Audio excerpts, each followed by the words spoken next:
Now, to talk about AI regulation, let's look at what the EU announced yesterday, which was the adoption of its new, what they describe as landmark law called the Artificial Intelligence Act. Let's just have a look at what the Internal Market Committee's representative is saying about this. Thanks to Parliament, that's the European Parliament, unacceptable AI practices will be banned in Europe and the rights of workers and citizens will be protected. The AI office will now be set up to support companies to start complying with the rules before they enter into force.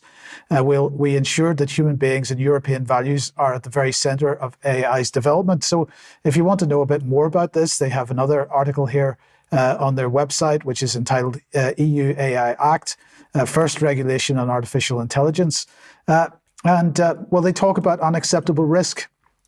And they talk about one unacceptable risk, which is absolutely banned under this act, is cognitive behavioral manipulation of people or specific vulnerable groups. And they give an example, for example, voice-activated toys that encourage dangerous behavior in children. I'm going to give another example. Would it rule out what SPI-B did in the UK during COVID, which was to use the media to increase a sense of personal threat? This is exactly what the EU has apparently banned now with respect to AI, but that doesn't stop it happening, of course, in general. Let's just bring that back on screen and move back to the next unacceptable risk, social scoring, classifying people based on behavior or socio-economic status or personal characteristics. So AI can't do that. So this seems to be ruling out the possibility of some kind of social credit system, which is AI-driven. But I would just bring Michael Gove on screen at this point because, of course, social scoring might be perhaps whether you're identified as being an extremist or not. But apparently in the EU, AI is going to be prevented from doing this, but not in the UK, I would suggest, because we don't have any of this kind of regulation. The next unacceptable risk, biometric identification and categorization of people and real-time and remote biometric identification systems, such as facial recognition. We're running as fast as we can in this country to implement this kind of stuff. But the EU has apparently banned it. I will believe that when I see it, but that seems to be in the act at the moment. But what are we doing here in the UK?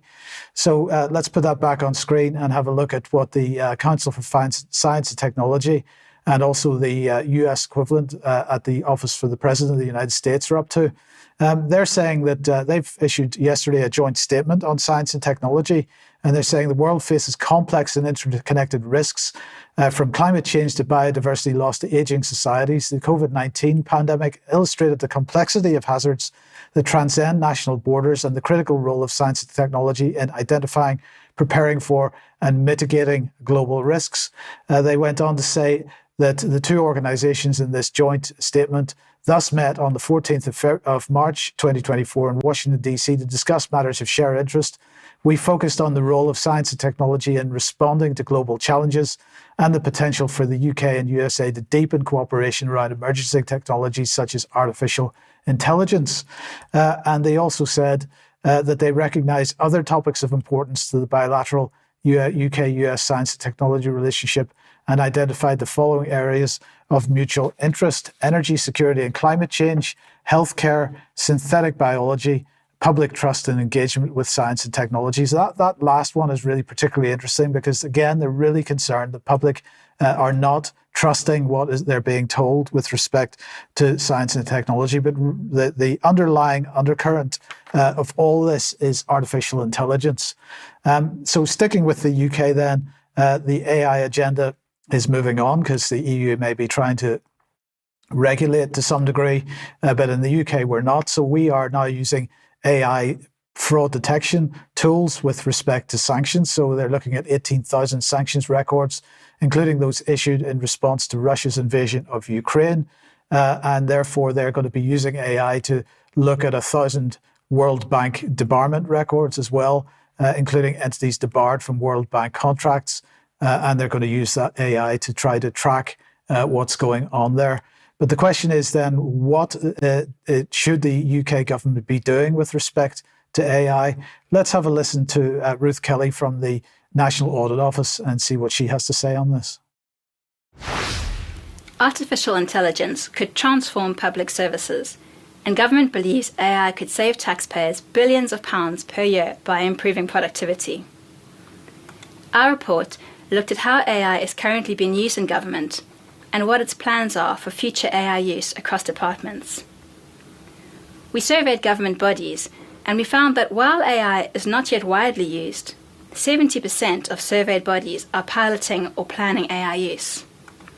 Some examples of where it might be used include analyzing digital images, automating routine checks, and summarizing text.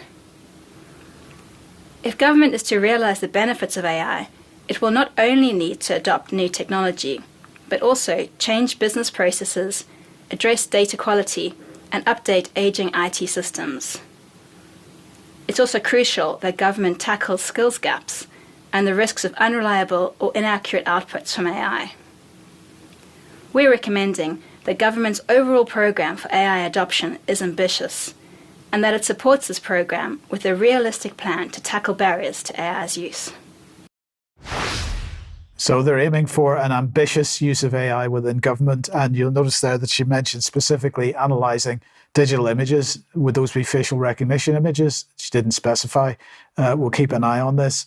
We'll talk a lot more about this in Extra.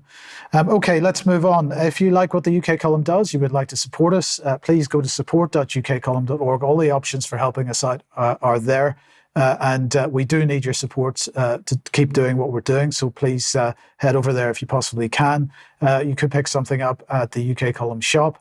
But please share anything you find on the various platforms, especially ukcolumn.org, ukcolumnextracts.co.uk.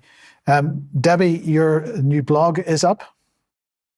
Yes, and that actually tandems in very nicely with the last segment that you did, actually, Mike, on AI, because are hospitals going to be automated in the future? Will we see the presence of human beings in hospitals?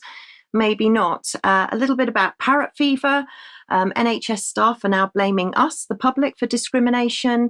And also, if you do happen to be a shopper at the North Face and you want 20% discount, you'll now have to take an ethnic and diversity course before you're allowed the discount to your shopping, and more. Okay, thank you, Debbie. And just final thank you to everybody that signed up for the Climate Science Masterclass with David Siegel. You can find out more about that at climatecourse.ukcolumn.org. But anybody that has already got a ticket for that, he will be in touch today or tomorrow with more details. As I say, we're opening a second time slot. So Tuesday, 7 p.m. is as planned, is the first time slot. There'll also be a Thursday time slot as well. But you'll hear from him in the next couple of days. If you don't hear from him in the next couple of days, and you've organised to join us for this, please contact us, because I think there's at least one person whose email address bounced. So we if you did sign up for that, please do get in touch if you don't hear anything from us in the next day or so.